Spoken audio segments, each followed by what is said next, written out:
So, good evening, all of you. So, before starting the class, I just want to know whether my screen is visible to all of you and whether I am audible properly.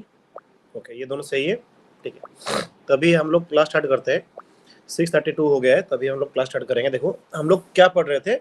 हम लोग basically पढ़ रहे थे physical properties of minerals, ठीक है ना। तो minerals का जो फिजिकल प्रॉपर्टीज है, बेसिकली उसी के ऊपर हमारा क्लास चल रहा था अभी तक, ठीक है। तो उसमें हम लोग क्या किए थे? पहले हम लोग ये पढ़ लिए थे कि कलर्स से रिलेटेड क्या क्या प्रॉपर्टीज है, उसको हमने पढ़ लिया, ठीक है ना। वो पढ़ने के बाद हमने क्या पढ़ा? नेक्स्ट जो पढ़ा था कि हार्डनेस या फिर जो टफनेस होता है मिनरल का, उसको रिलेट करके क्या क्या प्रॉपर्टीज है, वो हम लोग पढ़ रहे थे, ठीक है ना। जिसमें हम लोग, मैं आपको फ्रैक्चर, क्लीवेज, पार्टिंग, ये तीनों में क्या डिफरेंस समझाया था, ठीक है ना। टेनासिटी का मीनिंग क्या समझाया था, ठीक है। तो अभी हम लोग आएंगे हार्डनेस। देखो, ये हार्डनेस जो है ना, बेसिकली ये एक इंपॉर्टेंट चीज है, तो इसको ना थोड़ा ध्यान से देखना, क्योंकि जनरली इसी के ऊपर क्वेश्चन थोड़ा बहुत रहता है फिजिकल प्रॉपर्टीज में, मतलब क्वेश्चन रहता है जनरली। रीजन बीइंग, क्योंकि यहाँ पे आपका जो है मोर स्केल ऑफ हार्डनेस है, जो कि जियोलॉजी का बहुत बेसिक चीज है। क्योंकि मोर स्केल ऑफ हार्डनेस अगर आपको पता नहीं रहेगा, then you will definitely gonna face a lot of difficulties, ठीक है।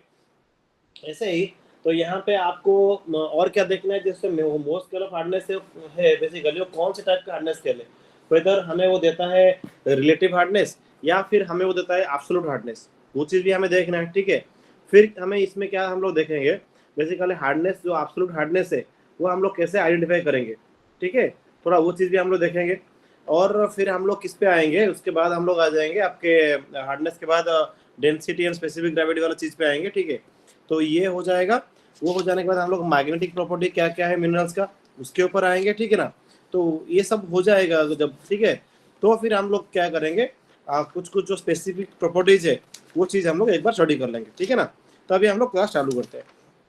देखो, सबसे पहला बात, हार्डनेस। हार्डनेस होता है क्या है? जैसे जो टेनासिटी का मीनिंग था लेमैन के फॉर्म में, हार्डनेस का मीनिंग भी सेम है। हार्डनेस मतलब कोई मिनरल कितना हार्ड है।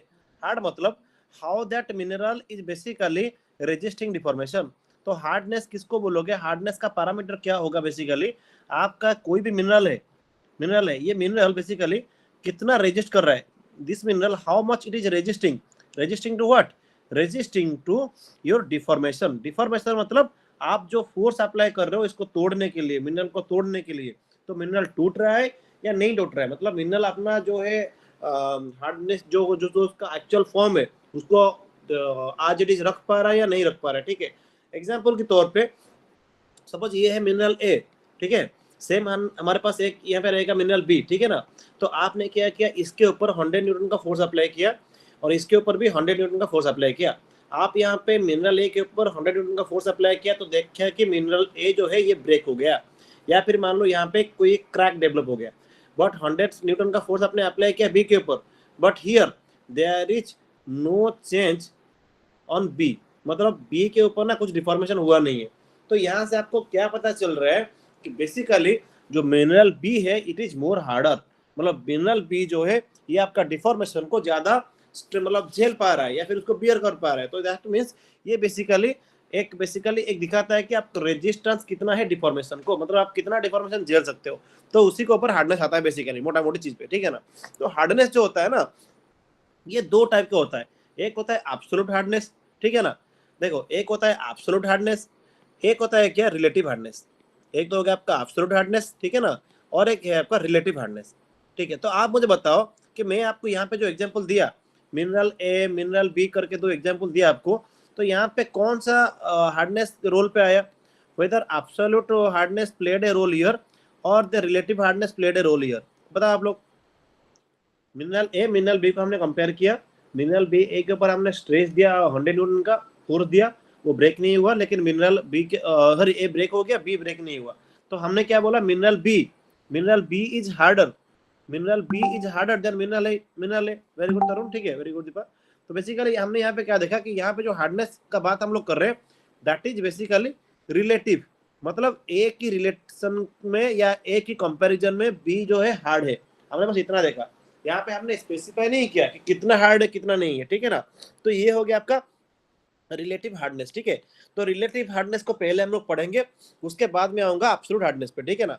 तो बेसिकली जियोलॉजी में ना, हमारा जो मिनरलोजी में एक स्केल डेजिग्नेट किए हैं मोहज, ठीक है ना। मोहज ने क्या स्केल डेजिग्नेट किया कि एक स्केल बेसिकली है ऐसा जो कि मिनरल्स का 10 स्टैंडर्ड मिनरल का हार्डनेस आपको दिखाता है, ठीक है ना। जैसे talc, gypsum, calcium, fluoride, apatite, orthoclase, quartz, topaz, corundum, diamond, ठीक है ना। देखो इस ये ऑर्डर तो आपको डेफिनेटली याद रखना ही रखना है, ठीक है ना। जैसे कि मोस्टली जो लोग पहले पढ़े होंगे ये चीज तो डेफिनेटली उनको याद होगा, जिनको याद नहीं होगा मैं आपको एक नेमोनिक बोल रहा हूँ, ठीक है ना। ये नेमोनिक है ऐसा, the German captain fought against, ये बहुत लोग मतलब ये नेमोनिक बोलते हैं, मैं एक भी किसी से सुना था तो मैं आपको क्लियर कर रहा हूँ, ठीक है ना। Fought against one queen then C died, ठीक है। तो यहाँ पे देखो क्या है कि basically the German captain T, ठीक है ना।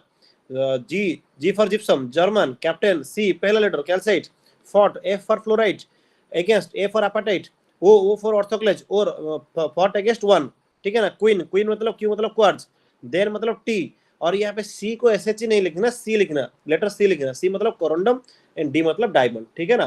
तो जिसको मतलब डिफिकल्टी रहता है जनरली याद करने में, so basically you guys can use this mnemonic to basically mug this thing, like how the talk to diamond the sequence is being arranged, ठीक है ना। अभी देखो ये तो हो गया सीक्वेंस क्या है, अभी सीक्वेंस का मीनिंग क्या है ये सब चीज हम लोग देखेंगे, ठीक है ना। देखो सबसे पहले बात है कि जो टाल्क है उसको हमने सबसे नीचे रखा, मतलब टाल्क इस स्केल में सबसे सॉफ्ट है और डायमंड सबसे हार्ड है, ठीक है ना।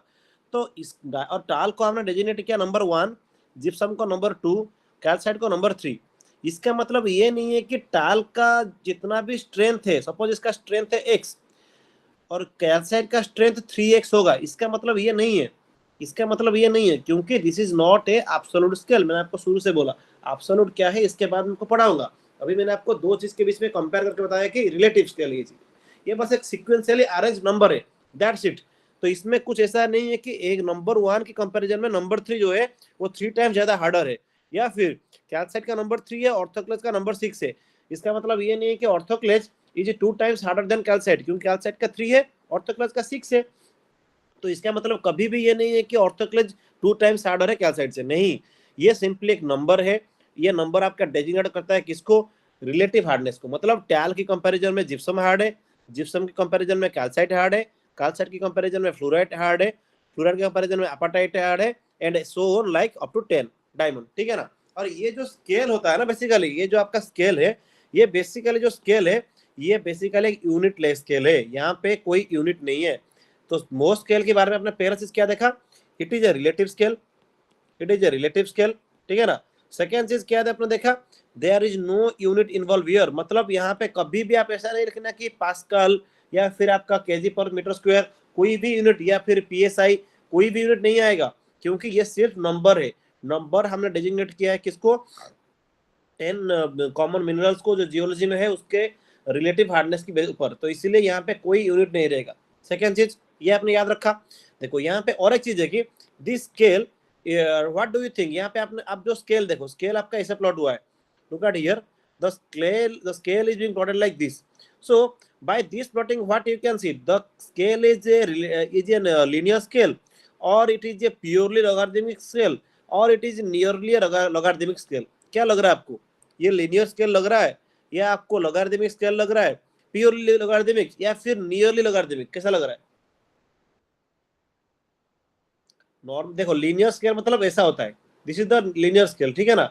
लॉगरिथमिक स्केल मतलब प्योर लॉगरिथमिक स्केल जाता है ऐसा, ठीक है। तो ये आपको क्या लग रहा है, ये स्केल देखो, ये इसका एक्स एक्सिस है, ठीक है ना, this is the Y axis. तो क्या लग रहा है आपको, ये आपका लॉगरिथमिक स्केल है, ये लीनियर स्केल है, कितना बताओ मुझे, ये लीनियर है क्या, ये सर नो। लीनियर स्केल जो मैं नीचे आपको दिखाया, ये एक्स एक्सिस है, ये वाई एक्सिस है, तो this is the linear scale, ठीक है ना। तो ये एक्स एक्सिस है, ये वाई एक्सिस है, दिस इज द, ये वैल्यू प्लॉट किया आपने, तो this is the logarithmic scale. तो आपको क्या लग रहा है, लीनियर स्केल है कि लीनियर स्केल नहीं है, ये नहीं है सिंपली, ठीक है। अरे आप लोग इतना सोच क्या रहे हो, आपके सामने स्केल पड़ा है इधर यार, ये स्केल आपका इधर है, ये एक्स एक्सिस है मैंने बोला, ये वाई एक्सिस बोला, और आपको नीचे दिखाया ये आपका बेसिकली लीनियर स्केल है। तो आप ये स्केल का पैटर्न और ये स्केल का पैटर्न मैच हो रहा है कि नहीं, आप इतना भी नहीं बोल पाओगे क्या। This is not expected from people like you. At least you should tell me, you should able to find out that it is a non linear scale, ठीक है ना? तो बेसिकली ये लीनियर स्केल नहीं है. अगर लीनियर स्केल नहीं है तो ये कौन से टाइप का स्केल है बेसिकली? तो ये बेसिकली नियरली लॉगरिथमिक स्केल है. तो बेसिकली ये लॉगरिथमिक जो स्केल होता है ना, जो ट्रेंड होता है, उसको पूरा फॉलो नहीं करता है.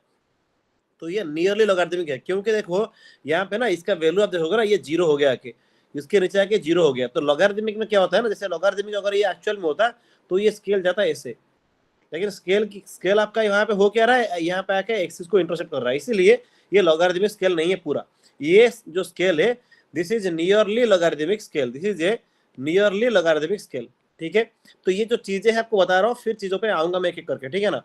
नियरली लॉगरिथमिक स्केल, ठीक है. ये 3 पॉइंट आपको ध्यान में आया क्या? That this scale is a relative scale and no unit is ये here, means it is a unitless scale and ये नियरली लॉगरिथमिक स्केल है.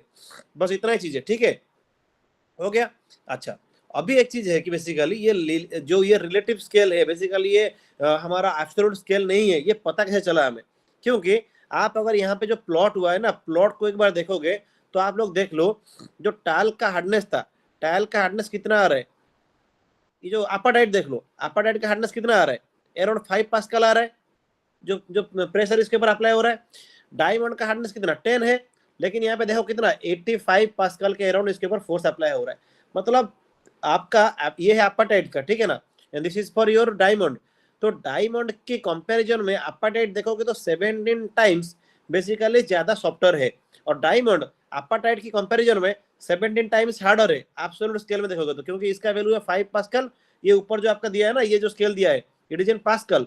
तो ये जो पास्कल है अपाटाइट, आपका यहाँ पे मिनरल है अपाटाइट, तो इसको अगर आप ऊपर प्रोजेक्ट करोगे तो इंटरसेक्शन हो रहा है 5 पास्कल पे, और आपका डायमंड इंटरसेक्ट हो रहा है 85 पास्कल पे. दैट मींस डायमंड का नंबर कितना होना चाहिए? अपाटाइट के नंबर से 17 टाइम्स बड़ा होना चाहिए, लेकिन है क्या? नहीं है. अपाटाइट का नंबर है 5 और डायमंड का नंबर कितना है? डायमंड का नंबर है 10. तो कोई भी देश सोचेगा तो क्या सोचेगा कि डायमंड शायद अपाटाइट से 2 टाइम्स ज्यादा हार्ड है. नहीं है, डायमंड अपाटाइट से बहुत ज्यादा टाइम्स हार्ड है, ठीक है ना. तो इसीलिए बेसिकली आपका ये एक रिलेटिव स्केल है, यहाँ से पता हमको चलता है. जैसे कोरंडम 9 है, डायमंड 10 है, लेकिन कोरंडम के कंपैरिजन में डायमंड 5 टाइम्स हार्डर है, जबकि उनके स्केल में बस एक ही अंतर है. तो इसीलिए ये आपका एक रिलेटिव स्केल है. ये क्लियर हुआ सबको? ठीक है. अभी देखो यहाँ पे किसी को डाउट है? मोह स्केल पे किसी को डाउट है? किसी को डाउट नहीं है, ठीक है ना. देखो आपको मैं एक टास्क दे रहा हूँ, ये मैं अपलोड करूंगा, ये जो है मैं चीज अपलोड करूंगा. आपको टास्क में क्या दे रहा हूँ? आपका जो मोह स्केल है, ठीक है ना, मोह स्केल का जितना भी मिनरल है, सारे मिनरल का क्या करना, आप जो है सीक्वेंस तो याद रखोगे, उसका फॉर्मूला याद रखना, ठीक है. फॉर्मूला तो केमिकल फॉर्मूला याद रखना, ठीक है ना. Whether that is a uniaxial और बाईएक्सियल, ये याद रखना, ठीक है. और वेदर यूनिएक्सियल पॉजिटिव है या नेगेटिव है, या बाईएक्सियल पॉजिटिव है या नेगेटिव है, ये याद रखना. और फॉर्मूला याद रखने से आपको यहाँ पता चलेगा whether it is A silicate mineral, whether it is A oxide mineral, ठीक है ना. और whether this is basically your sort of like आपका क्या बोलते हैं उसको यार, आपका सल्फर बियरिंग मिनरल है, या कौन सा टाइप का मिनरल है आपका पता चलेगा यहाँ पे. या फिर हाइड्रोस मिनरल है, क्योंकि एग्जाम में पूछ चुका है पहले कि नंबर ऑफ हाइड्रोस मिनरल इन मोह स्केल एंड ऑल, ठीक है ना. तो ये आपके लिए मैं टास्क दे रहा हूँ, जबकि मैं ये चीज नोट में अपलोड करा दूंगा, आज मैं करा लूंगा अपलोड, ठीक है. लेकिन फिर भी मैं आपको ये टास्क दे रहा हूँ, आप लोग कोशिश करना खुद से एक बार करना ये चीजें. जिनको पता है वेल एंड गुड, जिनको नहीं पता है तो आप लोग ये चीज करना, ठीक है. तो ये हो गया hardness of relative hardness. Hardness में हमने पहले पढ़ा, हमने क्या पढ़ा पहले? जो रिलेटिव हार्डनेस था उसको पढ़ लिया. अभी बताओ जो एब्सोल्यूट हार्डनेस है, वो भी एक चीज है, क्योंकि एक मैंने बताया आपको क्या, रिलेटिव हार्डनेस, तो सेम ऐसा ही एक है एब्सोल्यूट हार्डनेस. एब्सोल्यूट हार्डनेस मतलब there has to be a finite value. मतलब ऐसा नहीं है कि एक का हार्डनेस एक का हार्डनेस 2 बोला तो उसका मतलब ऐसा नहीं होगा कि ये रिलेटिवली हार्ड है. नहीं, उसके मतलब यही होगा. अगर मैं एब्सोल्यूट हार्डनेस में आके किसी को बोला इसका हार्डनेस 2 है और इसका हार्डनेस कितना है 6 है, दैट मीन्स ये जो है, जो सेकंड का हार्डनेस 6 है, वो 3 टाइम्स ज्यादा हार्डर होगा ही होगा, क्योंकि that is the absolute value, ठीक है ना. तो एब्सोल्यूट वैल्यू जो है बेसिकली ये हम लोग निकालते कैसे हैं, ठीक है ना. देखो एब्सोल्यूट वैल्यू निकालने के लिए ना हमारे पास बेसिकली एक टेक्निक है, that is sort of A engraving technique, ठीक है ना. बेसिकली इंडेंटेशन टेक्निक बोलते हैं उसको, ठीक है ना. उसको बोलते हैं यार इंडेंटेशन टेक्निक. ये आपका था एब्सोल्यूट एक्चुअल हार्डनेस, ठीक है ना, या फिर एब्सोल्यूट हार्डनेस. ये हेडिंग था, ये हेडिंग में एक बार लिख देता हूँ, ठीक है ना. इसको हम लोग फाइंड आउट कैसे करेंगे? We can find out this thing by using a indentation technique. Indentation technique, indentation technique basically होता क्या है? तो इसमें मोर स्पेसिफिकली हम लोग कौन सा टेक्निक यूज करते हैं? हम लोग यूज करते हैं Vickers indentation technique. Vickers indentation technique, सन टेक्निक, ठीक है ना? तो ये जो टेक्निक हम लोग यूज करते हैं, व्हाट इज दिस टेक्निक से? This technique simply says that, आप क्या करो, एक सैंपल ले लो ऐसा, ठीक है, ठीक है, इस सैंपल के ऊपर आप क्या करो, एक वेज शेप का प्लेट लाओ, ठीक है ना, इसके ऊपर ना, ठीक है, तो ये आप क्या करो, एक वेज शेप का कोई स्ट्रक्चर लाओ, ठीक है, ये वेज शेप का स्ट्रक्चर करेगा क्या? ये वेज शेप का स्ट्रक्चर को बेसिकली ऊपर से फोर्स दोगे, मतलब इसके ऊपर से आप क्या करोगे, फोर्स अप्लाई करोगे, you will apply force here, ठीक है ना? आप फोर्स अप्लाई करोगे तो क्या होगा, बेसिकली ये जिस मिनरल सरफेस पे है बेसिकली यहाँ पे, तो वहां पे ये ग्रेफ बनाएगा, it will make some sort of graph, engraving करेगा ना, ये एनग्रेविंग करेगा। तो आपको देखना है कि ये कितना एनग्रेव कर रहा है। अगर मुझे बताओ कि एक कंडीशन में आपने देखा कि द एनग्रेविंग इज मोर, ठीक है, और नंबर 2 के केस में देखा द एनग्रेविंग इज लेस, तो ये दोनों केस में मतलब कौन सा पॉसिबिलिटी है कि मिनरल आपका हार्ड होगा? मिनरल ए का एनग्रेविंग ज्यादा है, मिनरल ए का एनग्रेविंग ज्यादा है मिनरल ए के ऊपर, मिनरल 2 के ऊपर एनग्रेविंग कम है। और कंडीशन यहाँ पे मैंने आपको क्या दिया, दैट आपका जो फोर्स अप्लाई हुआ है इनके ऊपर, फोर्स अप्लाइड इज इक्वल, ठीक है ना, इक्वल फोर्स आप इनके ऊपर अप्लाई किया। तो मुझे बताओ कि मिनरल ए ज्यादा हार्डर है या मिनरल बी ज्यादा हार्डर है, मतलब मिनरल 1 ज्यादा हार्डर है या मिनरल 2 ज्यादा हार्डर है? मिनरल 1 के ऊपर जो एनग्रेविंग हुआ है ये ज्यादा बड़ा एनग्रेविंग हुआ है, और मिनरल 2 के ऊपर छोटा एनग्रेविंग हुआ है। बताओ आप लोग, मिनरल 1 विल बी हार्डर और the mineral 2 will be harder, anybody?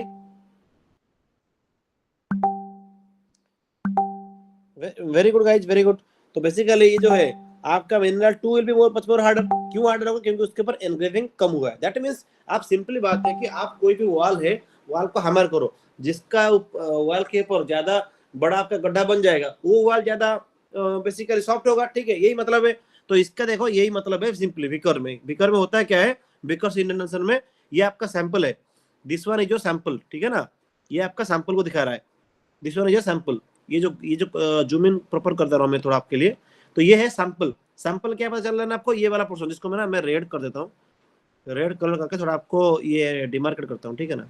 तो ये this one is your sample, ठीक है ना, ये आपका सैंपल है, ठीक है। तो बेसिकली ये है आपका सैंपल। तो ये सैंपल के ऊपर मैंने आपको क्या बोला, एक वेज स्टेप का आपको क्या रखना, स्ट्रक्चर रखना है, ये वेज स्टेप का, दूसरा कोई हार्ड सब्सटेंस रखना है, ठीक है ना, क्योंकि इंडेंटेशन मार्क अगर आपको करना है तो बेसिकली क्या करना होगा आपको कोई हार्ड सब्सटेंस रखना होगा।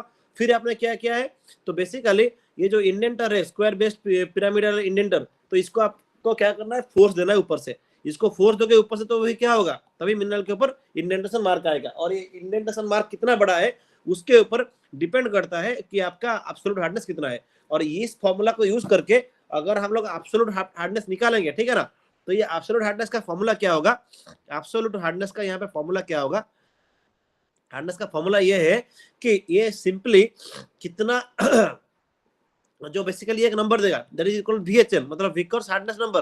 तो ये जो नंबर कैसे हम लोग डिफाइन करेंगे, it is simply the load applied divided by the surface area of the indenter, ठीक है ना। आप कितना लोड अप्लाई कर रहे हो, ठीक है ना, और कितना सरफेस एरिया में इंडेंट कर रहा है, ठीक है ना। मान लो कि आपने लोड अप्लाई किया इतना, ठीक है, L, ठीक है, और ये क्या किया, इंडेंटेशन किया, इंडेंटेशन एरिया, ये कितना बड़ा एरिया में इंडेंटेशन किया है, ठीक है ना। और एरिया आप कैसे निकालोगे, एरिया सिंपली आप ऐसे निकालोगे क्योंकि आपने क्या यूज किया है, यहाँ पे एक डायमंड शेप का, पिरामिड शेप का इंडेंटर यूज किया है। तो यहाँ पे जो शेप, इंडेंटेशन का जो शेप बनेगा वो भी पिरामिडल शेप का बनेगा। तो सिंपली दोनों साइड का डायगोनल को लेके आप मल्टीप्लाई कर दो, तो आपका क्या निकल जाएगा, आपका एरिया निकल जाएगा। तो आप क्या देखोगे कि ये जो एब्सोल्यूट हार्डनेस है, आपने कितना लोड दिया है डिवाइड बाय कितना बड़ा एरिया में ये गड्ढा किया है। जितना बड़ा एरिया में गड्ढा करेगा या होल बनाएगा या फिर आपका इंडेंटेशन करेगा, तो उतना उसका हार्डनेस कम है, ठीक है ना। That means the hardness, the बिकर हार्डनेस, ठीक है ना, तो VHN जो है बेसिकली बिकर hardness number is inversely proportional to the area it indented, ठीक है ना, एरिया इट इंडेंटेड, ठीक है। तो बेसिकली यहाँ से फॉर्मूला ये निकल के आता है। क्लियर? ये चीजें मैं लिख दिया नोट पे, आपको टेंशन लेने की जरूरत नहीं है, बस आप लोग समझो कॉन्सेप्ट। तो ये जो एब्सोल्यूट हार्डनेस निकालने के लिए जो जो था basically principle Vickers hardness test, ये समझ में आया या यहाँ पे किसी को डाउट है? तो आपका दो टाइप का हार्डनेस था, एक था बेसिकली रिलेटिव हार्डनेस और एक था आपका एक्चुअल हार्डनेस या एब्सोल्यूट हार्डनेस। रिलेटिव हार्डनेस जो है मोह स्केल के थ्रू हमने आपको दिखाया था, वो यूनिटलेस था, उसमें रिलेटिव चीजें था, वो नियरली लॉगरिथमिक स्केल था, तो वहां पे बेसिकली सब ये चीजें था, ठीक है ना। और एब्सोल्यूट हार्डनेस में हमने क्या देखा कि मिनरल के ऊपर हम कैसे इंडेंटेशन मार्क करने के बाद ये निकलता है, ठीक है। तो चलो अभी हम ना जी और कुछ चीज पढ़ते हैं हार्डनेस के बारे में, ठीक है। तो हार्डनेस के बारे में अभी मैं आ जाता हूँ यहाँ पे मोह स्केल में आ जाता हूँ, क्योंकि आपका मेरा पहला ऑब्जेक्टिव था sir do you know the hardness of the pyramid. देखो पिरामिड जो बेसिकली ये रहता है ना, ये बहुत ही स्ट्रॉन्ग मटेरियल का रहता है, बेसिकली डायमंड का रहता है, ठीक है ना। तो डायमंड जनरली इसलिए यूज करते हैं क्योंकि नेचर में जितना भी मिनरल मिलते हैं सबसे ज्यादा हार्ड डायमंड है, ठीक है। तो डायमंड का एक्चुअल हार्डनेस पता है सबको, तो इसीलिए जो चीज आप यूज कर रहे हो तो उसका एब्सोल्यूट हार्डनेस पता है, ठीक है ना। तो बेसिकली ऐसा नहीं है कि जो चीजें हम यूज कर रहे हैं, ठीक है ना, उसका हमें जो एब्सोल्यूट हार्डनेस है पता नहीं है, ठीक है ना। क्लियर ना चीजें। और डायमंड का जो एब्सोल्यूट हार्डनेस है तो उसका वैल्यू देखोगे तो अराउंड वो रहता है कितना 85 या 90 मेगा गीगा पास्कल के अराउंड रहता है, ठीक है ना। और रफली मान लो 100 गीगा पास्कल, ठीक है ना। ठीक है, अच्छा एक चीज बताओ मुझे कि यहाँ पे जो एब्सोल्यूट हार्डनेस में ये यूनिटलेस रहेगा कि यूनिट रहेगा? यहाँ पे मैं एक चीज पूछना भूल गया आप लोगों को, बताओ मुझे आप लोग कि एब्सोल्यूट हार्डनेस का फॉर्मूला मैंने बताया, आपने कितना प्रेशर दिया डिवाइडेड बाय कितना एरिया को उसने इंडेंट किया। तो मुझे बताओ आप लोग कि ये यूनिटलेस होगा कि यूनिटलेस नहीं होगा? whether it will be unitless or there will be unit. Anybody?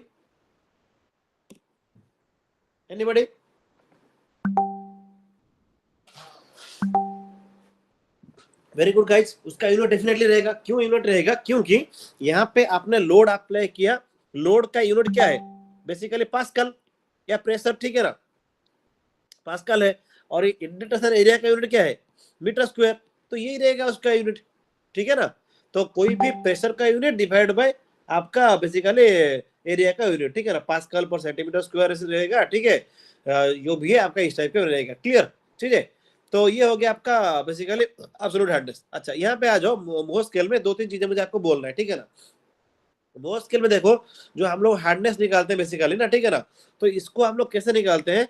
Basically कुछ कुछ स्टैंडर्ड से, जैसे मान लो फील्ड में हो, फील्ड में आप तो hardness actual hardness test perform नहीं कर पाओगे, तो वहां पे जब मिनरल आपको मिल रहा है वहां पे कुछ कुछ कॉमन चीजें जियोलॉजिस्ट आप फील्ड में कैरी कर सकते हो, जैसे कि फिंगर नेल, क्योंकि ये तो हमारे सबके साथ अटैच होता है बॉडी में, कॉपर पेनी मतलब कॉपर का सिक्का, नाइफ ब्लेड, ग्लास या steel file.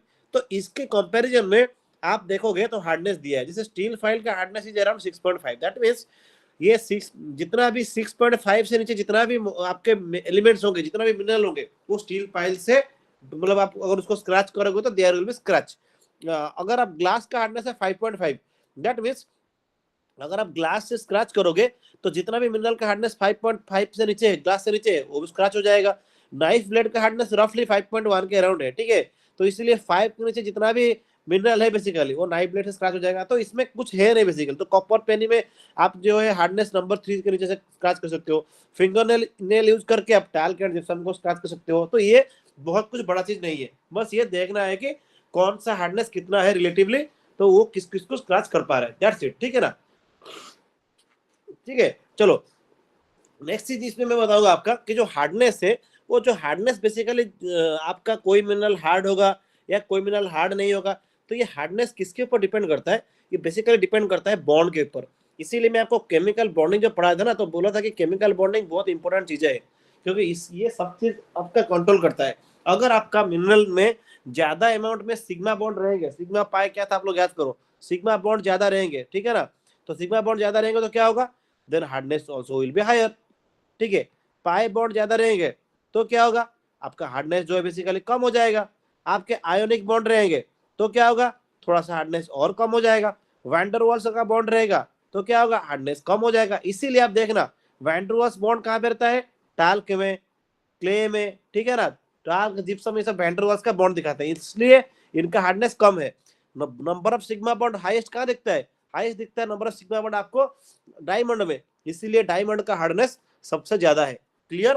How the minerals bond strength affect the hardness? Are you guys clear now? Clear ना? ठीक है, देखो सेम चीज आपको और एक चीज बोलूंगा यहाँ पे, और एक चीज है कि जो हार्डनेस है ना, हार्डनेस आपका फिक्स नहीं है एक ही साइड में। जैसे मान लो एक मिनरल आपका ये है, suppose this is mineral A, ठीक है ना, मान लो मिनरल का एक्सिस है, this is the A axis, this is the B axis, suppose this is the C axis, ठीक है ना। तो जरूरी नहीं कि एलोंग द ए एक्सिस अगर आपको हार्डनेस मिल रहा है 3, तो एलोंग बी एक्सिस आपको हार्डनेस जो है ना ये 3 मिलेगा, या 3 से ज्यादा मिलेगा, या 3 से कम मिलेगा, ये हम लोग श्योरली बोल नहीं पाएंगे। ये डिपेंड करेगा किसके ऊपर, कि बेसिकली इससे जो एक डायरेक्शन में अगर एटॉमिक अरेंजमेंट जैसा है, अगर इसका अपोजिट डायरेक्शन में एटॉमिक अरेंजमेंट सेम रहेगा, तभी क्या होगा, तभी जाके आपको दोनों का हार्डनेस सेम मिलेगा। मान लो कि एक ही एलोंग में ज्यादा आपका क्या है कि जो बॉन्डिंग है, बॉन्ड ज्यादा स्ट्रांग है, बॉन्ड जो है ज्यादा स्ट्रांग है, दैट डेफिनेटली हार्डनेस इसका मान लो 3 आया। और सी के एलोंग में आपने क्या देखा, बॉन्ड जो है वो रिलेटिवली वीक है। अगर बॉन्ड रिलेटिवली वीक होगा तो इसका हार्डनेस कितना आएगा, तो इसका हार्डनेस 1 और 2 आएगा। क्लियर? ठीक है, तो इसके ऊपर भी डिपेंड करता है। जैसे इसका रियल लाइफ एग्जांपल क्या है, कायनाइट। आपका जो कायनाइट मिनरल है, तो आप क्या करो, एलोंग द क्लीवेज जाओ। क्लीवेज क्या है, मैंने आपको कल समझाया था।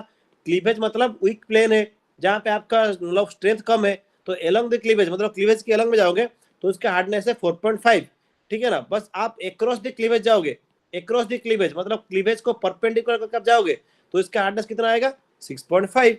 तो इसीलिए आपका बहुत सारे फैक्टर आपका हार्डनेस डिपेंड करते हैं, क्योंकि क्लीवेज के एलोंग में आपने क्या देखा था कि जो बॉन्डिंग है वो बॉन्डिंग वीक होता है, इसीलिए एलोंग द क्लीवेज आपका हार्डनेस कम होगा और एक्रॉस द क्लीवेज हार्डनेस बढ़ेगा। तो हार्डनेस के बारे में सारी चीजें क्लियर है, किसी को डाउट है? सारी चीजें क्लियर हार्डनेस के बारे में, ठीक है। चलो अभी हम नेक्स्ट प्रॉपर्टी में आते हैं, that is your density and specific gravity related property. अच्छा ये देख लो, जो मैं मोह स्केल ऑफ हार्डनेस और विकर्स स्केल के बीच में एक डायग्राम दिया था। बेसिकली आप देखोगे तो देखो वैल्यू पूरा लीनियर लीनियर लीनियर जा रहा है, ठीक है ना। लेकिन देखो जहां पे आके पहुंच रहा है ना, ये डायमंड वाला चीज है।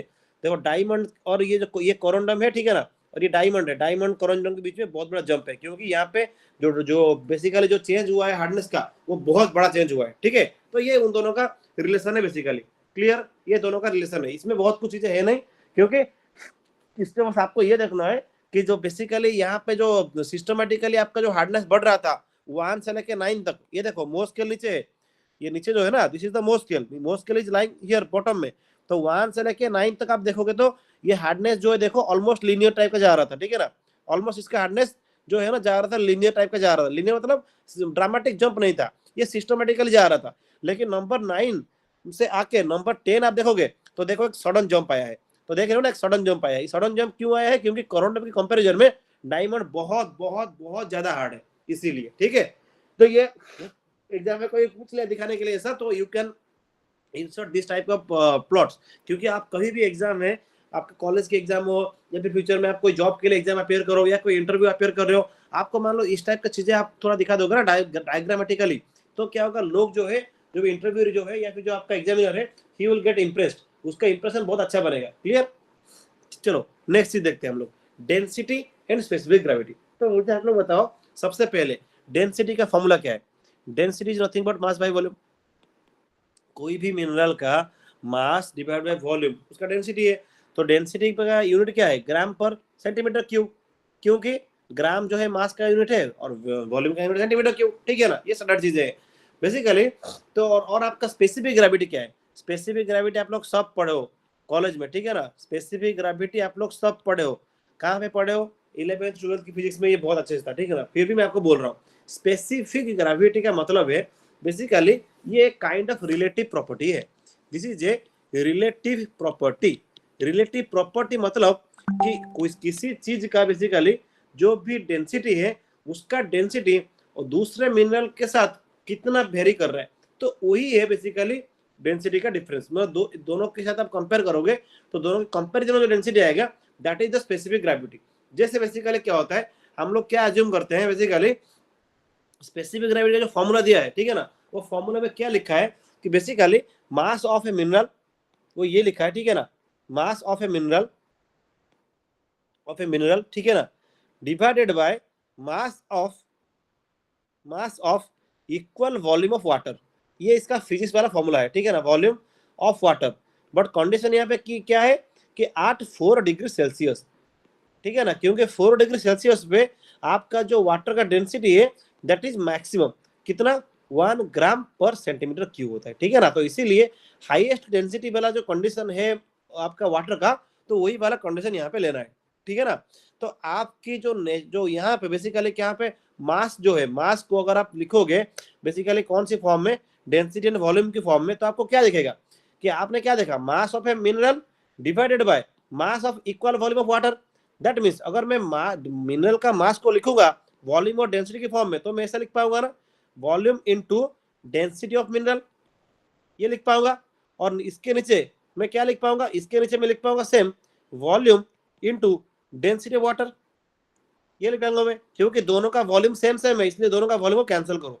दैट मीन्स आपने क्या देखा कि specific gravity equal to density of mineral divided by density of water. That means specific gravity equal to density of a mineral divided by density of water at 4 degree Celsius. और 4 degree Celsius में basically होता है क्या है, density of water equal to how much 1 gram per CC.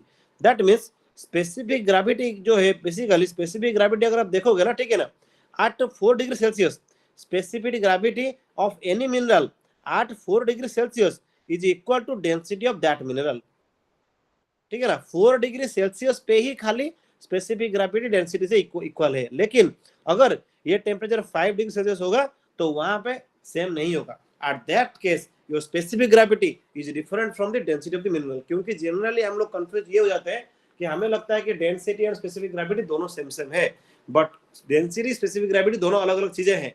हाँ, एक condition है जहां पे density of a mineral is equal to specific gravity of that mineral, वो है at 4 degree Celsius only. Clear ये चीजें, या किसी को डाउट है? क्लियर कि डेंसिटी स्पेसिफिक ग्रेविटी के साथ कब इक्वल होगा, जब उनका temperature of measurement is at 4 degree Celsius. Clear, ठीक है। तो बेसिकली देखो, जो डेंसिटी और स्पेसिफिक ग्रेविटी हम लोग यूज क्यों करते हैं, क्योंकि आप जब गए हो कि यहाँ पे फील्ड वर्क पे गए हो, ठीक है ना, तो फील्ड वर्क पे मान लो आपको 2 सैंपल मिला, सैंपल ए, ठीक है, और एक मिला सैंपल बी। तो आप दोनों को हाथ में लेके देख रहे हो, हाथ में लेके देखा तो पता चला that sample A seems to be heavier than sample B, provided that both of the sample are of equal size. क्योंकि दोनों सैंपल अगर इक्वल साइज का होंगे तभी जाके स्पेसिफिक ग्रेविटी बोल पाओगे पकड़ के। तो दोनों को आपने हाथ में दिया, देखा कि साइज दोनों का सेम है, बराबर साइज है, but when you take it using both of your hand you found that the mineral A seems to be more heavier than mineral B. Okay, this is the less heavier. So from this what we can conclude that mineral A is having more specific gravity, ठीक है ना, and mineral B is having less specific gravity. Clear चीजें। तो ये basically field में identification के लिए हम लोग यूज करते हैं, क्योंकि क्विक आइडेंटिफिकेशन के लिए बेसिकली ये होगा। और जो स्पेसिफिक ग्रेविटी है, ये जो डेंसिटी है, ये डिपेंड करेगा कौन सी चीजों के ऊपर, ये भी अगेन डिपेंड करेगा आपका एटॉमिक स्ट्रक्चर के ऊपर। That means how the bond is, how the atomic structure is, तो ये उसके ऊपर डिपेंड करेगा। अगर आपके एटम्स क्लोजली पैक होंगे, मान लो एक एलिमेंट ऐसा है तो इसका एटम सारे क्लोजली पैक्ड है ऐसे, ठीक है ना, और एक एलिमेंट आपके पास और एक मिनरल ऐसा है, ठीक है ना, जिसके एटम्स ऐसा है, डिस्कार्डेड है, तो definitely the specific gravity of mineral A will be more than the specific gravity of mineral B. ये सिंपल चीजें है। जहां पे अगर कॉम्पैक्टनेस ज्यादा होगा या ज्यादा एटम्स एक कॉन्फाइंड एरिया में रहेंगे तो उसका एटॉमिक स्ट्रक्चर कैसा होगा, that will be more condensed. If the structure is more condensed then the specific gravity will definitely be higher. चीजें सही है, समझ में आया आपको? ठीक है। तो बेसिकली हमें चीजें क्या देखना है, तो बेसिकली यहाँ पे जो है स्पेसिफिक ग्रेविटी निकालते कैसे हैं, हमें थोड़ा वो चीज देखना है, ठीक है ना। स्पेसिफिक ग्रेविटी निकालने के लिए दो चीजें यूज करते हैं हम लोग, ठीक है ना। दो चीज क्या यूज करते हैं, one is jolly balance, one is your this pycnometer, ठीक है ना। तो how to identify this specific gravity, यहाँ पे मैं लिखता हूँ, ठीक है ना, स्पेसिफिक ग्रेविटी आइडेंटिफिकेशन के लिए, ठीक है ना। Specific gravity that is SG को आइडेंटिफाई हम कैसे करेंगे? To identify this we have incorporated two technique. One is known as your jolly balance, या इसको बोलते हैं हम लोग बर्मन बैलेंस, ठीक है ना। और सेकेंड चीज जो यूज करते हैं that is known as your pycnometer. Second चीज is known as your pycnometer, ठीक है ना, पिक्नोमीटर, PYCNO, पिक्नोमीटर, ठीक है ना, पिक्नोमीटर, ठीक है। तो बेसिकली ये दो चीज अलग अलग क्यों है, क्योंकि ये जो पहला चीज है ना, इसको हम लोग यूज करते हैं कहाँ पे, जहां पे आपका मिनरल का साइज जो है, मिनरल का size is greater than 0.5 centimetre cube. और इसको हम लोग कहाँ यूज करते हैं, जहां पे मिनरल का साइज, ठीक है ना, मिनरल का size is less than 0.5 centimetre cube, ठीक है ना। ये दो केस में हम लोग यूज करते हैं बेसिकली आइडेंटिफाई करने के लिए स्पेसिफिक ग्रेविटी। पहला केस है जब आपका स्पेसिफिक ग्रेविटी मतलब मिनरल का size greater than 0.5 centimetre cube होगा, तभी आप यूज करोगे jolly balance or Berman balance. और सेकंड चीज क्या है, जब आपका मिनरल का size less than 0.5 centimetre cube है, तो आप यूज करोगे pycnometer. That means pycnometer is used for small mineral and Jolly balance or Berman balance is used for large mineral, ठीक है ना, और लार्ज सैंपल। और दोनों में यूज कैसे करते हैं, दोनों के लिए फॉर्मूला भी है बेसिकली। इसके लिए जो स्पेसिफिक ग्रेविटी का फॉर्मूला है, किसके लिए, जॉली बैलेंस के लिए, that is the wait of mineral in air divided by weight of mineral in air minus weight of mineral in water, ठीक है। समझाऊंगा आपको क्या मीनिंग है, क्या सिग्निफिकेंस है, आपको समझाऊंगा। पहले फॉर्मूला लिख देता हूं, ठीक है ना। और पिक्नोमीटर आप यूज करोगे तो उसके लिए क्या फॉर्मूला है, to find out the specific gravity, the formula is weight of mineral divided by weight of bottle of water, ठीक है ना, बॉटल, ठीक है। ये बताऊंगा आपको, मैं पहले फॉर्मूला लिखता हूँ पहले फिर बताऊंगा, ठीक है। बॉटल प्लस वाटर, फिर आप क्या लिखोगे, प्लस वेट ऑफ मिनरल, ठीक है, minus weight of mineral plus water plus bottle, ठीक है। ये दो चीजें बेसिकली आपका आइडेंटिफिकेशन के लिए, क्या आपका बेसिकली जो है स्पेसिफिक ग्रेविटी, ठीक है ना। तो ये दो टेक्निक क्या क्या है, हम लोग इसको थोड़ा समझते हैं। बेसिकली देखो ये क्या बोल रहा है, तो जो बेसिकली जो जॉली बैलेंस है, जॉली बैलेंस में हम सिंपली क्या करते हैं, मिनरल लेते हैं, सेम अमाउंट का वाटर लेते हैं, ठीक है ना। तो लेके हम लोग क्या करते हैं, बेसिकली जो मिनरल को बेसिकली हम लोग क्या करते हैं ना, वाटर में एयर वेट करते हैं कि वाटर में मिनरल का वेट कितना आया। सपोज वाटर में इसका वेट आया 5, ठीक है। सिंपली उसको और एक बार लेंगे, सर एयर में, मैं सॉरी यार मैं थोड़ा मिस्टेक बोल दिया, let me reiterate the things again. मैं दोबारा बोलता हूँ चीजों को। हम लोग क्या करेंगे, आपके पास मिनरल है, मिनरल को आप क्या करो, लो एयर में एक बार इसका वेट निकाल दो, ठीक है ना, एयर में इसका वेट ले लो, फिर वाटर में डालो उसको, वाटर में डाल के उसका वेट ले लो, ठीक है ना। वाटर में मतलब एक कोई एक ऐसा एक वाटर रहेगा इसके अंदर, ठीक है ना, और इसके अंदर आप लाओ अपना मिनरल, इसके अंदर डिप कराओ और डिप करा के उस टाइम पे वेट ले लो। तो इसमें देखो क्या होता है ना, जो एक बैलेंस यूज करते हैं हम लोग, ठीक है ना। आपको पता है जब हम वाटर में डालेंगे कोई भी हार्ड सब्सटेंस को, तो उसका वेट हमें कम दिखेगा। कम क्यों दिखेगा, क्योंकि वहां पे एक बॉयंसी इफेक्ट काम करता है, मतलब नीचे बेसिकली ऊपर की तरफ हमारा मिनरल को पुश करता है एक फोर्स, तो that is called a buoyancy force, and because of that the minerals weight हमको कम दिखेगा। और इसी वजह से मान लो कि आपको मिनरल का वेट एयर में मिल रहा है 5 गिम मिल रहा है, ठीक है ना, 5 kg मिल रहा है सपोज, तो वाटर में मिलेगा उसको 3 kg। दैट मीन्स फिर इसके लिए आप निकालोगे स्पेसिफिक ग्रेविटी, तो क्या होगा, specific gravity equal to water में कितना, एयर में कितना वेट है डिवाइड बाय एयर का वेट, मतलब minerals weight in air minus minerals weight in water. तो आपका स्पेसिफिक ग्रेविटी क्या होगा, 5/2, दैट इज 2.5।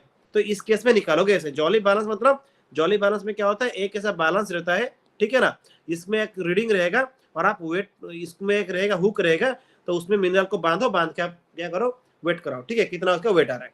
क्लियर ये चीजें, क्योंकि ये बड़ा सैंपल के लिए है, जहां पे हम लोग सैंपल को बांध के डायरेक्ट इसका वेट ले सकते हैं, इसलिए बड़ा सैंपल के लिए होता है। लेकिन जब छोटा सैंपल होगा, आप सैंपल को डायरेक्ट लेके पानी में डिप करा के उसका वेट नहीं ले सकते, तो उस केस में आप यूज करोगे पिक्नोमीटर। पिक्नोमीटर बेसिकली होता क्या है, एक कुछ नहीं है, खाली टर्म दिखता है बड़ा, लेकिन इसमें कुछ नहीं है, बहुत इजी चीज है। बेसिकली आपको क्या करना है, एक लेना है बोतल, ठीक है ना, एक मान लो बोतल लेना है, ठीक है ना, दिस इज ए बोतल, ठीक है ना, या फिर मान लो एक जार टाइप का, ये दिस इज ए बोतल, ठीक है ना, दिस इज ए बोतल, वाटर बोतल, ठीक है ना, आपने ले लिया।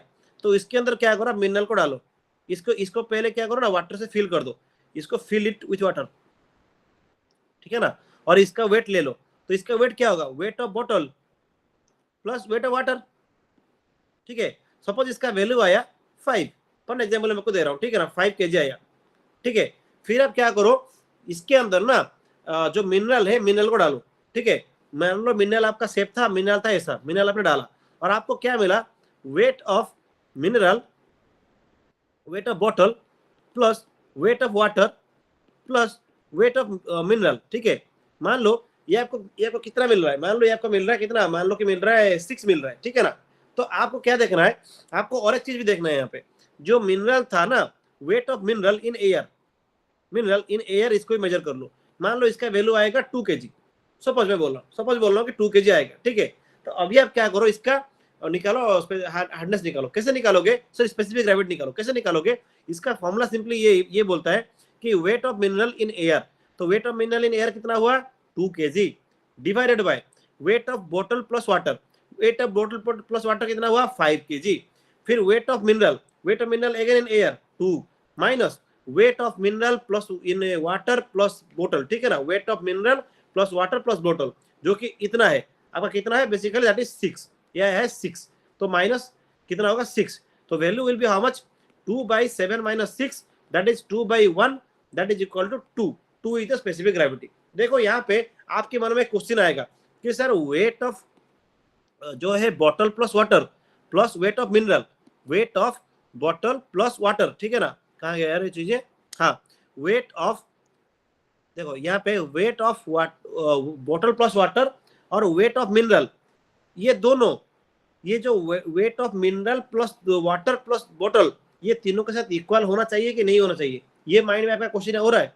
क्वेश्चन मैंने आपको क्या देखा, weight of mineral plus water inside the bottle plus bottle का वेट, ये जितना है, weight of bottle plus mineral, sorry bottle, हाँ bottle plus water, water plus weight of mineral, तो ये दोनों जो चीजें हैं number 1 and number 2, they both will be same or they both won't be same. आपको लग रहा होगा सेम होगा, लेकिन दोनों सेम नहीं होता है। क्यों नहीं होता है, क्योंकि यहाँ पे जो मिनरल आपने मेजर किया है ना, यहाँ पे जो फैक्टर मिनरल मेजर किया है, it is measured in air, इसीलिए इसका जो ओवरऑल वैल्यू आएगा दैट विल सपोज कम आज 10, देन यहाँ पे आप जो मेजर कर रहे हो किसका वैल्यू, जो मिनरल का जो वैल्यू, जो वेट मेजर कर रहे हो वो वाटर में मेजर कर रहे हो, तो डेफिनेटली वो कम आएगा, ठीक है ना। तो बेसिकली क्या होगा, मान लो कि ये 9 या 8 इसी रेंज में आएगा, ये उससे डेफिनेटली कम ही आएगा। तो बेसिकली इसी को ही यूज करके हम लोग निकालते हैं स्पेसिफिक ग्रेविटी। तो दोनों चीज समझ में आया आपको, आपका पिक्नोमीटर एंड जॉली बैलेंस। तो चीजें देखो, आपको डायरेक्टली अगर न्यूमेरिकल कोई पूछेगा तो आप ये यूज करके सॉल्व करना। अगर आपको न्यूमेरिकल नहीं पूछ रहा है, आपको कॉन्सेप्चुअल चीजें पूछेगा, that jolly balance is used to measure the specific gravity of large mineral और द स्मॉल सैंपल, तो ये चीजें आपको बहुत बताना है उस टाइम पे। क्लियर, पूरा क्लियर सबको, ठीक है। अभी मैं आता हूँ next property. Next property is the magnetic property. देखो ये चीजें ना मैं नोट में लिख दिया हूँ, ठीक है, तो नोट में आप लोग देख लेना। मैं मैग्नेटिक प्रॉपर्टी पढ़ाऊंगा, इलेक्ट्रिक प्रॉपर्टी पढ़ाऊंगा, फिर आऊंगा हैबिट पे। देखो मैग्नेटिक प्रॉपर्टी क्या बता रहे हैं स्पेशली, मैग्नेटिक प्रॉपर्टी जो आपका होता है ना, वो ये दिखाता है बेसिकली कि मिनरल आपका मैग्नेट के साथ कैसे रिएक्ट कर रहा है, ठीक है ना। मुझे आप बताओ कि कोई भी मिनरल है वो मैग्नेटिक प्रॉपर्टी क्यों दिखाता है, why a mineral show magnetic property, भाई पहला क्वेश्चन मेरा है, ऑप्शन दे रहा हूं आपको, ठीक है ना। ऑप्शन आपका पहला ऑप्शन है, ठीक है ना, due to the electrons, due to the protons, due to the neutrons or due to the earth magnetic field.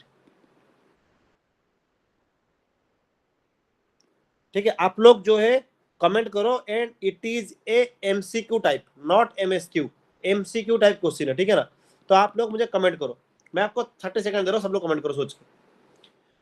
The magnetic property of a mineral, the magnetic property, ठीक है ना, of a mineral arises due to which factor और due to which property और due to which parameter और due to which thing.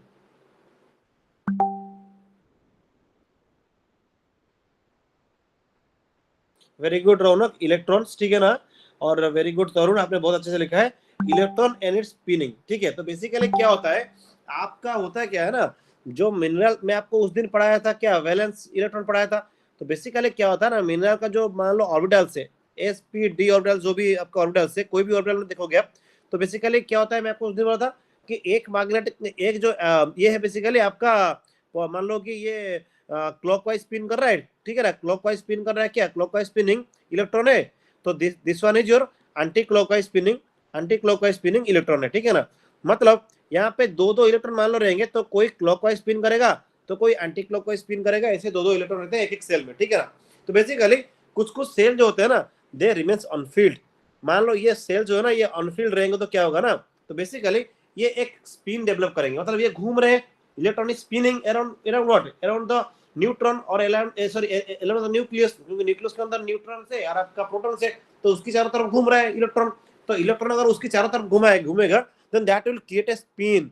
Spin मतलब basically electron जब भी rotation में जाएगा ना that will create a electric field as well as a magnetic field. ये सिंपली देखो, मैं ऑप्टिकल का डेमो क्लास लिया था उसमें समझाया था, ठीक है ना, कि कभी भी आप जान लो कि आपका इलेक्ट्रॉन का फ्लो होगा ना तो इलेक्ट्रिक फील्ड डेफिनेटली वो जनरेट करेगा, क्योंकि इलेक्ट्रिक का मान लो इलेक्ट्रॉन का फ्लो जो है, इलेक्ट्रॉन का फ्लो ए टू बी है, देन जो इलेक्ट्रिसिटी का फ्लो होगा ना, इलेक्ट्रिसिटी का फ्लो होगा that will be B to A, just opposite होगा, ठीक है। और एक चीज क्या है कि जो मैग्नेटिक फील्ड होता है ना, मैग्नेटिक फील्ड क्यों जनरेट होता है, क्योंकि जब भी करंट पास करता है ना कोई भी एरिया में, करंट अपने साथ हमेशा लेके आता है एक मैग्नेटिक प्रॉपर्टी को, that is the magnetic field, इसीलिए मैग्नेटिक फील्ड रहते हैं, ठीक है ना। तो डिपेंडिंग अपॉन दिस थिंग आपकी जो एलिमेंट्स है उसको तीन ब्रॉड कैटेगरी में डिवाइड किया गया है। One is your ferromagnetic, one is your paramagnetic, ठीक है ना, and another one is your diamagnetic. ये है तीन ब्रॉड कैटेगरी। फिर उसके अंदर भी लोगों ने बाद में ऐड किया है फेरी मैग्नेटिक, एंटी फेरी मैग्नेटिक, इतना हमारे लिए जरूरत नहीं है बिल्कुल। तो मैं आपको क्या बताया, मैं आपको उतना बताऊंगा जितना आपका एग्जाम की प्रोस्पेक्टिव से जरूरत है, ठीक है ना, बहुत ज्यादा आपको बताऊंगा नहीं, जो चीजें नहीं चाहिए मैं आपको उसमें घुसूंगा नहीं ज्यादा, ठीक है ना। तो ये हो गया मैग्नेटिक प्रॉपर्टी, देखिए, ठीक है ना। तो तीन टाइप का मैग्नेटिक प्रॉपर्टी होता है। पहला टाइप का मैग्नेटिक प्रॉपर्टी है फेरोमैग्नेटिक। फेरोमैग्नेटिक मतलब जहां पे जो मिनरल या जो भी हमारा एलिमेंट ऑफ कॉन्सर्न है बेसिकली वो एक स्ट्रॉन्ग मैग्नेटिक प्रॉपर्टी दिखाता है, ठीक है ना। स्ट्रॉन्ग मैग्नेटिक प्रॉपर्टी दिखाता है मतलब एक बेसिकली अट्रैक्शन फील्ड रहेगा टुवर्ड्स द मैग्नेटिक फील्ड, ठीक है ना। मान लो मिनरल ए है और this is a invisible magnetic field, ठीक है ना। तो मिनरल ए जो है ना that will get strongly attracted towards the magnetic field. तो ये बेसिकली जो प्रॉपर्टी दिखाएगा जो भी मिनरल्स, तो उसका बोलोगे फेरोमैग्नेटिक। तो बेसिकली इसमें होता क्या है, इसमें आपका बेसिकली फेरोमैग्नेटिक मतलब मैं पहले तीनों को डिफाइन करता हूँ फिर उनका आपका स्पिन दिखाऊंगा, ठीक है ना। पहले मैं तीनों को डिफाइन करता हूँ। तो फेरोमैग्नेटिक मतलब strongly attraction force will be developed in the mineral towards the reaction to a magnetic field। Magnetic field के लिए एक स्ट्रॉन्ग अट्रैक्शन फोर्स रहेगा, तो फेरोमैग्नेटिक है। तो पैरामैग्नेटिक क्या है, बेसिकली पैरामैग्नेटिक ये बोल रहा है कि यहाँ पे मैग्नेटिक प्रॉपर्टी रहेगा but here that force of attraction is weak. मतलब मैग्नेटिक फील्ड तो रहेगा और यहाँ पे जो फोर्स ऑफ अट्रैक्शन होगा वो थोड़ा वीक रहेगा, ठीक है ना, वो वीकली अट्रैक्ट करेगा, ठीक है। और एक है डायमैग्नेटिक जहां पे बेसिकली ये मैग्नेटिक फील्ड को रिपेल करेगा। ये तीन चीजें हैं, अभी मैं एक एक करके आपको समझाऊंगा, ठीक है। फेरोमैग्नेटिक, डायमैग्नेटिक और आपका बेसिकली क्या है, आपका है पैरामैग्नेटिक, ठीक है। तो फेरोमैग्नेटिक में होता है क्या है बेसिकली, फेरोमैग्नेटिक में बेसिकली होता है क्या है, मैं तीनों का ना आपका इलेक्ट्रिक स्पिन दिखाता हूँ, ठीक है। मान लो बेसिकली ये एक टोटल एक एलिमेंट है, ठीक है ना, और एक एलिमेंट है दिस वन और एक एलिमेंट है दिस वन, तीन एलिमेंट में आपको दिखाया, ठीक है ना। इसके अंदर मान लो जो मैग्नेटिक स्पिन हो रहे हैं ना ये सब एक की डायरेक्शन में इंक्लाइंड है, एक ही डायरेक्शन में अरेंज्ड है, ठीक है ना। जितना भी स्पिन है they are arranged in one direction, ठीक है। यहाँ पे क्या हो रहा है, कुछ डायरेक्शन में कुछ इस डायरेक्शन में मतलब मोस्टली मान लो एक ही डायरेक्शन में आपके स्पिन कर रहे हैं, तो बाकी थोड़ा बहुत ना इधर उधर स्पिन करेंगे, ठीक है ना। तो और थर्ड वाले में क्या होगा ना, बेसिकली यहाँ पे स्पिनिंग के लिए कोई भी इलेक्ट्रॉन नहीं रहेगा, स्पिनिंग के लिए no electron is left, third चीज है, ठीक है। तीनों को आप देखो एक बार। पहला केस मैंने आपको क्या बोला, जहां पे ये सब इलेक्ट्रॉन जो है ना ये सब इलेक्ट्रॉन स्पिन कर रहे हैं एक इन ए सेम डायरेक्शन, तो यहाँ पे जो रिजल्टेंट स्पिनिंग होगा the net spinning will be higher और विल बी लोअर, क्योंकि सारे स्पिन कर रहे हैं सेम डायरेक्शन में, किसी का भी रोटेशन एक मतलब सारे सेम डायरेक्शन में सब लोग जा रहे हैं, दैट मीन्स कोई किसी को ऑब्स्ट्रक्ट नहीं कर रहे, रेदर सब लोग एक चीज एक तरफ के लिए एडिशन हो रहे हैं। दैट मीन्स यहाँ पे जो नेट आपका मैग्नेटिज्म आएगा या फिर नेट जो स्पिनिंग आएगा दैट विल बी मोर, ये ज्यादा होगा। यहाँ पे क्या हो रहा है ना, ये जो स्पिनिंग हो रहा है ये डिफरेंट डिफरेंट डायरेक्शन में हो रहा है, ठीक है ना।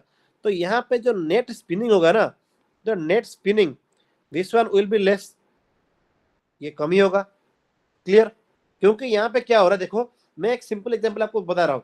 मान लो कि आप लोग खड़े हो, ठीक है ना, एक यहाँ पे रोप है, एक रोप है, ठीक है। तो यहाँ पे पर्सन 1 है, ठीक है, पर्सन 2 है, पर्सन 3 है, पर्सन 4 है। सब लोग एक ही साइड में रोप को खींचोगे तो रिजल्टेंट फोर्स जो होगा उस साइड में ज्यादा डेवलप होगा। लेकिन अगर ऐसा हुआ कि कुछ लोग इधर से खींचोगे, कुछ लोग इधर से खींचोगे, तो एक साइड में तो रिजल्टेंट फोर्स आएगा ही, लेकिन वो थोड़ा कम आएगा, क्योंकि यहाँ पे फोर्स ऑफ जो अट्रैक्शन है या जो फोर्स ऑफ एप्लीकेशन है वो क्या हो रहा है, डिफरेंट डायरेक्शन में डिफरेंट डिफरेंट हो रहा है। इसीलिए यहाँ पे जो नेट स्पिनिंग है वो तो रहेगा, but net spinning will be lesser. लेकिन जो थर्ड केस मैंने आपको बोला, यहाँ पे कोई फ्री इलेक्ट्रॉन रहेगा नहीं। फ्री इलेक्ट्रॉन रहेगा नहीं तो बेसिकली क्या होगा, इसका यहाँ पे स्पिनिंग मोमेंट जनरेट नहीं होगा। तो बेसिकली यहाँ पे स्पिनिंग मोमेंट जनरेट नहीं होगा तो यहाँ पे कोई भी मैग्नेटिक प्रॉपर्टी डेवलप नहीं होगा। तो this is known as your diamagnetic, या फिर जहां पे बेसिकली आपका रिपेल हो रहा है, this is the diamagnetic, this is the diamagnetic. ये वीकली अट्रैक्ट वाला फील्ड डेवलप करेगा, this is known as your paramagnetic, this is known as your paramagnetic, ठीक है ना। और यहाँ पे स्ट्रॉन्ग अट्रैक्शन फोर्स डेवलप होगा क्योंकि सारे जो है एक ही डायरेक्शन में अलाइंड है। तो इसको आप बोलोगे this is known as your ferromagnetic, this is your ferromagnetic. तो फेरो, पारा और डाया में डिफरेंस समझ में आया क्या क्या है। फेरोमैग्नेटिक का एग्जांपल बोल दे रहा हूं आपको, एग्जांपल है मैग्नेटाइट, ठीक है, पायरोटाइट। तो ये जो पैरामैग्नेटिक है इसका एग्जांपल क्या है, हेमाटाइट, ठीक है। और प्लैटिनम, प्लैटिनम क्यों दिखाता है, क्योंकि इसमें इंप्योरिटी होता है आयरन का, आयरन का इंप्योरिटी होता है, ठीक है ना, आयरन इंप्योरिटी। और डायामैग्नेटिक कौन कौन सा मिनरल होगा, बेसिकली आपका क्वार्ट्ज, ठीक है, प्योर फेल्सपर, ठीक है। तो ये सब है डायामैग्नेटिक। तो समझ में आया, फेरोमैग्नेटिक, डायामैग्नेटिक, ये समझ में आया, डाउट है किसी को, डाउट किसी को नहीं है चीज में इसमें, ठीक है। नेक्स्ट आ जाओ इलेक्ट्रिक प्रॉपर्टी में। मतलब कुछ कुछ मिनरल जो है वो बेसिकली इलेक्ट्रिक प्रॉपर्टी दिखाते हैं, मतलब दे कंडक्ट इलेक्ट्रिसिटी, ठीक है ना, इलेक्ट्रिसिटी कंडक्ट करते हैं या फिर इलेक्ट्रिसिटी प्रोड्यूस करते हैं। कौन कौन से केस में होता है बेसिकली, यहाँ पे बेसिकली दो चीज है, one is your piezo electricity, one is your pyro electricity, ठीक है ना। तो ये दोनों चीजें हम लोग ना समझेंगे, ठीक है। तो बेसिकली होता क्या है, इलेक्ट्रिक प्रॉपर्टी जो है बेसिकली क्या है, एक आपका फोर्स है, ठीक है ना। इलेक्ट्रिक प्रॉपर्टी जो है ना, इलेक्ट्रिक प्रॉपर्टी एक फोर्स है या फिर एक एनर्जी है। इलेक्ट्रिसिटी जो बेसिकली है इट इज एक सॉर्ट ऑफ एनर्जी, ठीक है ना। ये एक एनर्जी है बेसिकली। अगर एक एनर्जी है दैट मीन्स ये एनर्जी जनरेट कैसे होगा, अगर आप क्या करोगे, दूसरा टाइप का एनर्जी अप्लाई करोगे, that means you know that in nature no conservation of energy says what, that we cannot create energy, we cannot destroy energy, but we can simply transform it from one form to another form, simply ये बोलता है। तो basically जो electric property mineral में develop होता है वो दो केस में डेवलप होता है। आइदर हम लोग क्या करेंगे, उसको प्रेशर देंगे, प्रेशर देंगे तो मैकेनिकल एनर्जी हम लोग दे रहे हैं, ठीक है ना, this is known as your mechanical energy. या फिर टेम्परेचर चेंज कराएंगे, मतलब हीटिंग कराएंगे, दैट मीन्स यहाँ पे थर्मल एनर्जी। तो आप क्या करो, एक जगह में थर्मल एनर्जी दो और एक जगह में मैकेनिकल एनर्जी दो। ये दो एनर्जी आप अप्लाई करोगे मिनरल के ऊपर ना, तो मिनरल खुद ब खुद करंट फ्लो कराएगा। तो that is known as the electric property of the mineral. Basically क्या होता है, जब आप कोई भी मिनरल को हीट करोगे तो क्या होता है ना, तो उसका जो वैलेंस इलेक्ट्रॉन है उनको एक्स्ट्रा एनर्जी मिलता है। एक्स्ट्रा एनर्जी मिलने से क्या होगा, आपको मैं बताया था उस दिन कि जब why the metals carry electricity, जब मेटालिक बॉन्ड पढ़ा था तो मैं आपको समझाया था ना कि मेटल्स में क्या होता है ना, एनर्जी गैप का बैंड जो होता है कम होता है। आपका बेसिकली जो फ्लो, जो एनर्जी बैंड गैप कम होगा तो क्या होगा, तो एनर्जी बेसिकली जो है कंडक्शन बैंड में जल्दी जाएगा, इलेक्ट्रॉन एक्साइट होगा और जल्दी जाएगा कंडक्शन बैंड में, तो वहां पे क्या होगा, ये इलेक्ट्रिसिटी प्रोड्यूस करेगा। इसीलिए आप टेम्परेचर दोगे तो क्या होगा, बेसिकली आपका तुरंत यहाँ पे एनर्जी प्रोड्यूस होगा, that means in the form of electricity. इसको आप बोलोगे पायरो इलेक्ट्रिसिटी। आप क्या करो, टेम्परेचर दो या हीट दो, वो प्रोड्यूस करेगा इलेक्ट्रिसिटी। जैसे एग्जांपल टॉर्मालिन, टॉर्मालिन में आप क्या करो, टॉर्मालिन को आप हीट दो, आप हीट दोगे, ठीक है ना, आप हीट इनपुट किए तो वो क्या करेगा, इलेक्ट्रिसिटी आउटपुट करेगा, इलेक्ट्रिसिटी आउटपुट करेगा। और सेम प्रेशर चेंज के साथ साथ, मतलब आप क्या करो, प्रेशर अप्लाई करो, कोई एक मिनरल है जैसे क्वार्ट्ज, टॉर्मालिन, टोपाज, ये तीन मिनरल है, आप क्या करो, इसके ऊपर ना प्रेशर अप्लाई करो, प्रेशर आप अप्लाई करो तो क्या होगा, ये इलेक्ट्रिसिटी प्रोड्यूस करेगा। इसका रियल लाइफ एग्जाम्पल है आपका वॉच। आपके देखना घर में जो वॉच होगा ना उसके नीचे क्वार्ट्ज लिखा रहेगा, या फिर घर उसमें नीचे टॉर्मालिन लिखा रहेगा, कुछ कुछ में टोपाज लिखा रहता है। तो उसमें बेसिकली होता क्या है, जो जो बैटरी हम लोग यूज करते हैं ना, वो बैटरी रन नहीं करता है हमारा वॉच को डायरेक्टली, वो रन तो करता है, डायरेक्टली रन नहीं करता है। जो सेल हम लोग डालते हैं, जो बैटरी डालते हैं, पेंसिल बैटरी बोलते हैं, पेंसिल सेल बोलते हैं ना उसको, जो घड़ी में डालते हैं आप लोग वॉल क्लॉक में, वो क्या करता है, उसके अंदर अगर क्वार्ट्ज लिखा रहेगा तो क्वार्ट्ज मिनरल होगा। उसके अंदर अगर टॉर्मालिन लिखा रहेगा तो टॉर्मालिन मिनरल होगा। उसके अंदर अगर रहेगा टोपाज लिखा रहेगा तो टोपाज मिनरल होगा। किसके अंदर? वो घड़ी के अंदर, वॉच के अंदर। एंड आपका जो बैटरी है वो सिंपली इसके ऊपर प्रेशर अप्लाई करेगा। आपका मान लो ये वॉच है, ये वॉच है, इस वॉच में आपने क्या किया, एक सेल डाला, दिस इज सेल। ये सेल क्या करेगा, यहाँ पे एक एलिमेंट्स होगा, ठीक है ना, यहाँ पे कोई भी एक मिनरल होगा, मान लो this mineral is your quartz, ये क्वार्ट्ज मिनरल प्रेजेंट है। तो ये क्या करेगा ना, इसके ऊपर प्रेशर देगा। This cell will create pressure on this quartz, और क्वार्ट्ज क्या करेगा, क्वार्ट्ज विल प्रोड्यूस इलेक्ट्रिसिटी। यहाँ पे अपना प्रेशर दिया, the quartz will produce electricity and this electricity will simply run the clock, this will run the clock. ठीक है ना, ये रियल लाइफ एग्जांपल है आपका पीजो इलेक्ट्रिसिटी का। Clear? Piezo electricity and pyro electricity, ये दोनों क्लियर सबको?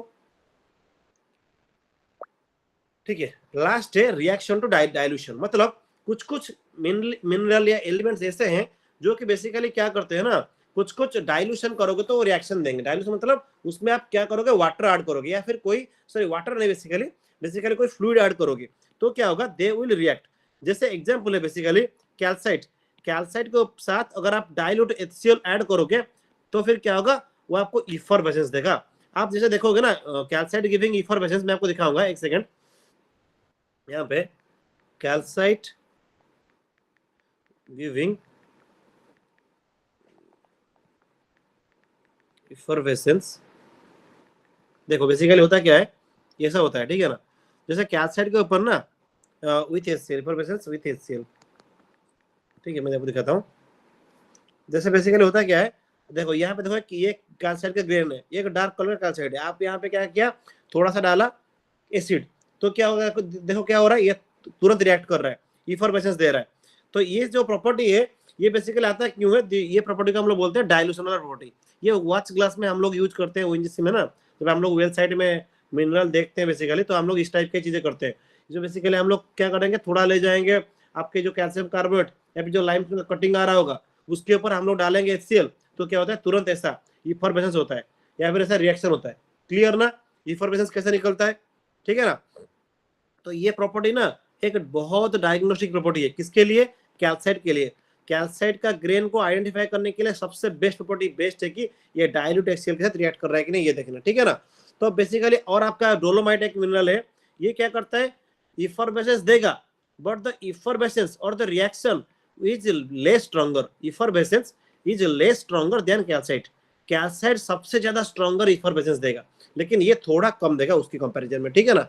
और बेसिकली आपके कुछ कुछ मिनरल है, आरागोनाइट, स्मिथसोनाइट, ठीक है ना, ये देते हैं इफरवेसेंस लेकिन और कम अमाउंट में देते हैं, ठीक है ना। और डोलोमाइट को आप डायरेक्ट डालोगे तो ये रिएक्ट नहीं करेगा, लेकिन आप अगर इसको पाउडर बनाओगे, पाउडर बना के आप क्या करोगे, डाइल्यूट HCl ऐड करोगे, तो उस केस में ही आपको जाके ये इफरवेसेंस देगा।